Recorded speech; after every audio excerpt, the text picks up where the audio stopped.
Barbershop owners, mas madali nang i-manage ang business kapag naka-merchantry POS. Dito sa point of sale ay kita mo na agad lahat ng products and services mo. So halimbawa may nagpagupit, proceed to payment. Dito sa payment method, maaari kang pumili kung cash, GCash, e-wallet at iba pa. For example, sa cash payment, ang bayad niya ay 500. Automatic na may change dito na 200. Then sa order details, pwede kang maglagay ng notes kung kinakailangan. Pag-add ng customer ay madali lang rin. Create order.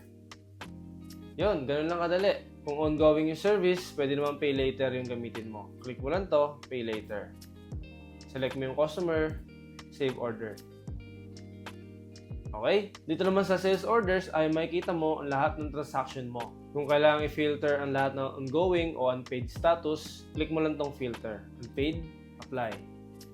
Dito naman sa customers, dito mo i-manage lahat ng customer mo at i-monitor ang kanilang mga sales transaction. Dito naman sa inventory items ay makikita mo lahat ng status ng stocks mo, pati na rin ang available quantity. Kung meron kang branch, pwede mo i-filter ang stock location mo dito. Barbershop main, barbershop branch.